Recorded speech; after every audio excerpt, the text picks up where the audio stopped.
नमस्कार, TV network देख रहे हैं आप और मैं हूं शिल्पा शर्मा। साफ तौर पर आप तस्वीरें देख चुके हैं और वहीं पर बात करेंगे रविंदर रैना जी की। रविंदर रैना जी आए थे यार जम्मू बेस रिजर्व कैटेगरी के पास। कहा था उन्होंने कि सैलरी जो है वो रिलीज की जाएगी करवा चौथ से पहले, और तस्वीरें आपके सामने हैं। आप देख सकते हैं कि अगर सैलरी रिलीज की गई होती, ट्रांसफर पॉलिसी मिली होती, तो आज ये धरना प्रदर्शन नहीं कर रहे होते। वहीं पर करवा चौथ है आज, जो कि बिना पानी के, बिना खाने के ये व्रत जो है वो रखा जाता है। और आप देख सकते हैं कि कड़ी धूप में ये औरतें जो हैं, महिलाएं जो हैं यहाँ पर बैठी हैं। इन्हीं से बातचीत करेंगे। मैम, आपसे जानना चाहेंगे, रविंदर रैना जी ने आपको बहनों के कहा था कि तोहफा जो है वो दिया जाएगा। वो तोहफा क्या लगता है, उम्मीद क्या करते हैं आपकी वो तोहफा जो है वो अब दिवाली पे दिया जाएगा या अगले साल करवा चौथ आएगी उस करवा चौथ पे दिया जाएगा? क्या कहना चाहेंगे? देखिए मैम, सबसे पहले आपका शुक्रिया हमारी आवाज़ उठाने के लिए, और आपके चैनल के माध्यम से हम सबको करवा चौथ की मुबारकबाद देना चाहेंगे। रही बात तोहफे की, तो उम्मीद तो हमें इसी करवा चौथ पे थी, ज़रूरत तो हमें इस टाइम पे है। अगला करवा चौथ जब आएगा तब देखा जाएगा, लेकिन पहले जो सिचुएशन है, पहले इस चीज़ पे हमें उम्मीद थी। और एक वाकई में बड़ा अफसोस होता है कि अगर उनके शख्स भी कुछ बात बोल के जाए पूरी ना हो, तो फिर उम्मीद किससे करनी है? फिर कौन है जिसका हम दरवाज़ा खड़काएंगे? फिर है कौन दूसरा शख्स है जिसे हम उम्मीद लगा के बैठेंगे? अगर उनसे भी जो उम्मीद की जाए वो पूरी ना हो, तो फिर मुझे लगता है कि फिर किससे उम्मीद रखेंगे? फिर वो खुद ही बता देंगे उनसे उम्मीद रखी है हमने। तो बाकी रही अगर दीपावली की बात है, तो हम यही उम्मीद लगा के रखेंगे कि चलो, अगर आपसे इस पर्व पे अपना वादा पूरा नहीं निभा पाए आप, तो आप अगले जो हमारा आने वाला जो त्योहार है उस पे अपने वचनों का पालन। रविंदर रैना जी ने ये कहा था कि आपको तोहफा मिलेगा, आपके चेहरे पे स्माइल खिली थी, एक उम्मीद जगी थी कि चलो ट्रांसफर पॉलिसी ना सही वो भी मिल जाएगी, लेकिन उससे पहले सैलरी तो एटलीस्ट मिल जाए। चेहरे पे स्माइल खिली थी, उसको किस तरीके से लेते हैं? देखिए मैम, ये तो बड़ी लाजमी सी बात है, क्योंकि इतना बड़ा शख्स जब वो खुद हमारे धरने पे आके हमारे साथ बराबर बैठ के हमारी पीड़ा को समझे, और उसके लिए उसके साथ साथ एक पॉजिटिव मैसेज भी हमें दे कि आपकी जो डिमांड्स है वो जेन्युइन है और उसको जल्द से जल्द पूरा किया जाएगा, तो खुशी की उम्मीद तो नेचुरली सी बात है, वो चेहरे पे झलकेगी। लेकिन आज इस चीज़ का दुख होता है कि क्या वो सिर्फ शब्द ही हैं? क्या हमारे लिए जो मतलब कि हम मायने नहीं रखते हैं? क्या हमारा जो त्योहार है वो मायने नहीं रखता है? क्या इन बहनों का जो हमारा जो करवा चौथ मनाना है, क्या वो मायने नहीं रखता है? हम लोग गवर्नमेंट एम्प्लॉइज किस पे डिपेंड करते हैं? सैलरीज पे डिपेंड करते हैं। अगर आप सैलरी ही किसी एम्प्लॉय की विदहेल्ड करके बैठेंगे, वो भी इस मौके पे, हम लोग खुशी से तो बैठे नहीं हैं। वहाँ पे ऐसा कुछ हुआ है तभी हम यहाँ आए हैं। अगर हम 15 साल वहाँ सर्विस ले सकते तो आज क्या हुआ है जो हम इधर बैठे हुए हैं? तो फिर बड़ा दुख होता है इस चीज़ को देखे कि अगर आप कोई वर्ड्स देखे गए हैं तो उस पर पूरा होना चाहिए। और मैं एक ही बात बोलना चाहूँगी कि सर, अगर आपकी बात को नहीं अगर वहाँ पे सुना जा रहा, तो फिर हमारा क्या हाल है वहाँ पर? अगर कुछ लोग जिनको आपने कहा होगा शायद से, अब मुझे नहीं पता उन्होंने कहा या नहीं कहा, लेकिन अगर आपने कोशिश की होगी हमारी सैलरी की, अगर वो आपकी बात नहीं सुनते, तो फिर आप सोचिए कि वो हमारा क्या हाल होगा वहाँ पर। हम आपसे जानना चाहेंगे, 135 दिन हो चुके हैं आपको धरना प्रदर्शन करते हुए, और आज फिर भी आप कड़ी धूप में, करवा चौथ का फास्ट है, फिर भी कड़ी धूप में यहाँ पे प्रदर्शन कर रहे हैं। क्या कहना चाहेंगे? मैम, कहना क्या चाहते हैं, क्योंकि कोई भी फेस्टिवल जो होता है वो लाइफ से बड़ा नहीं होता है। लाइफ है तो फेस्टिवल्स हैं। अगर लाइफ हम जिंदा रहेंगे तो करवा चौथ रखेंगे। यहाँ हमारी लाइफ पर बनी हुई है, हमारी जिंदगी खतरे में है, हमारे बच्चों का भविष्य खतरे में है। 135 डेज से हमारे बच्चे स्कूलों में नहीं गए हैं। वहाँ पे अभी हाफ ईयरली एग्जाम हो चुके, फाइनल एग्जाम आने वाले हैं, तो बच्चे हमारे इस तरह से हैं। तो फिर बच्चों की पढ़ाई भी कहीं ना कहीं दांव पे लगी हुई है। बिल्कुल जी, पूरी तरह से दाव पर लगी हुई है, क्योंकि पिछले 3 सालों से, जैसे कोरोना था, जब 370 की प्रॉब्लम हुई, तब से स्कूल बंद थे। तो वो तो मतलब सबके साथ एक जेन्युइन सा मसला था, सब जगह चल रहा था, ठीक है। लेकिन इस साल जब कश्मीर में स्कूल चल रहे थे, तो हमें वहाँ से, मतलब जब शहीद रजनी बालाजी को शहीद किया गया, हमें वहाँ से इस तरह से आना पड़ा।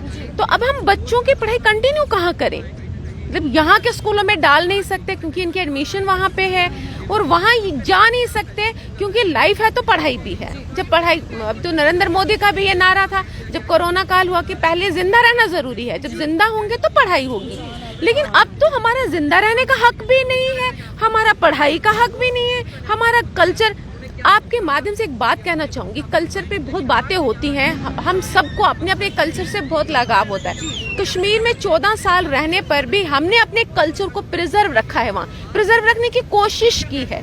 क्योंकि अब जब होल जो कम्युनिटी है वहाँ मेजॉरिटी कम्युनिटी है, मुस्लिम कम्युनिटी, उसके अंदर मिनॉरिटी फैमिली अपनी दिवाली मनाती है, अपना करवा चौथ रखती है, तो एक बहुत बड़ी बात होती है कि हमने वहाँ हिंदू मुस्लिम यूनिटी के लिए काम किया है, हमने वहाँ कल्चर को प्रिजर्व करने का काम किया है।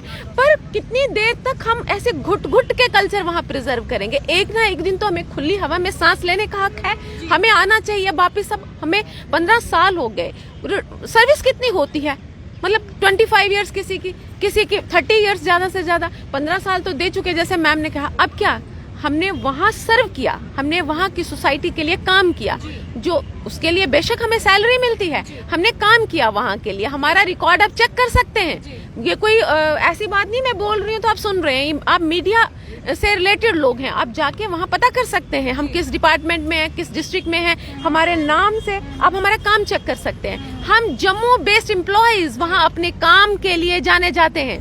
तो अब क्या हमारी सोसाइटी के लिए भी एक हमारा फर्ज है, अब आगे वाले जो हमें 10-12 साल बचे हैं, हम अपनी सोसाइटी के लिए सर्व करें, हम अपने कल्चर के साथ फिर से जुड़े। मेरा बच्चा 15 साल का हो गया, मेरे बच्चे को पता नहीं था राखी क्या होती है। मेरे बच्चे को कुछ त्योहार जो हम वहाँ मना सकते हैं, जैसे दिवाली बड़ा त्योहार है, मना सकते हैं, राखी कहाँ से लाऊं, तो राखियाँ नहीं मिलती हैं।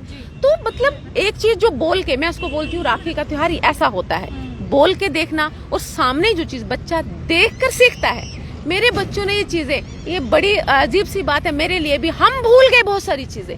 15 सालों में हम कई रीति रिवाज भूल गए वहां रह के, क्योंकि जब हम वहां रहते सिर्फ हमें जॉब नजर आती है, उस टाइम हमें नौकरी नजर आती है, हमारा वो फर्ज नजर आता है, हमारा कल्चर हमारा ये पीछे छूट जाता है। तो हम गवर्नमेंट से ये भी एक गुहार लगाते हैं, एक अपील करते हैं कि हमारे कल्चर को प्रिजर्व करने के लिए भी हमें वापस लाइए। हमें, वरना बाद में आप और 10 सालों बाद आप कहेंगे हमारे बच्चों को कि ये देशभक्त कितने होंगे, या अपने कल्चर के साथ कितने जुड़े होंगे। आप इससे अंदाजा लगा सकते हैं कि वो अपने कल्चर के साथ कितने जुड़े हुए रहेंगे। जी मैम, कितनी उम्मीदें करते हैं? अब दिवाली आने वाली है, क्योंकि अब करवा चौथ तो आज करवा चौथ है, करवा चौथ तो समझिए कि गया, अब दिवाली आने वाली है। दिवाली पे उम्मीद करते हैं कि सरकार जो है, रविंद्र रैना जी आएंगे, रविंद्र रैना जी कहेंगे कि ट्रांसफर पॉलिसी ये तोहफा मेरी तरफ से आपके लिए। क्या लगता है आपको, ऐसी उम्मीद करते हैं आप, लगता है आपको ऐसा होगा?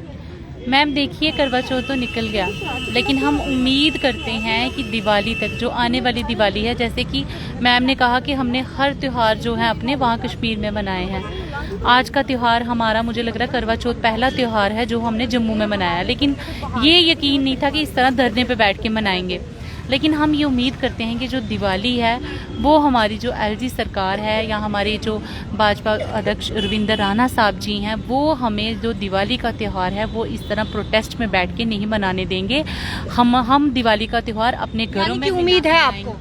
उम्मीद पूरी है, और वो हम दिवाली का त्यौहार अपने घर में मनाएंगे, और तभी मना सकते हैं अपने घरों में, खुशी के दिए तब जला सकते हैं जबकि हमारी सूटेबल कॉम्प्रिहेंसिव ट्रांसफर पॉलिसी की जो डिमांड है वो सरकार पूरी कर देगी। तो हम आने वाली दिवाली जो है वो घर में मनाएंगे और सूटेबल कॉम्प्रिहेंसिव ट्रांसफर पॉलिसी के साथ मनाएंगे, और हम इसी उम्मीद पे यहाँ बैठे रहेंगे। उम्मीद की बात करें तो एक उम्मीद जो है वो फिर जगी है, यानी कि दिवाली की उम्मीद जो है वो फिर जगी है कि दिवाली से पहले सैलरी रिलीज की जाएगी और ट्रांसफर पॉलिसी जो है वो एक तोहफे में दिया जाएगा। ऐसी उम्मीद जो है वो जगी है। और जम्मू बेस्ड रिजर्व कैटेगरी की बात करें तो इन्होंने साफ तौर पर कहा है कि उम्मीद पर दुनिया कायम है, और उम्मीद हमें ये भी है कि दिवाली से पहले जो है वो एक तोहफा जो है वो रविंद्र रैना जी की तरफ से दिया जाएगा। और वहीं पर बात करें कि प्राण जाए पर वचन ना जाए, ये बात बहुत बड़ी बात है ये। और वहीं पर रविंद्र रैना जी आए थे जिन्होंने कहा था कि आपको तोहफा मिलेगा, लेकिन वो तोहफा नहीं दिया गया। करवा चौथ तो अब निकल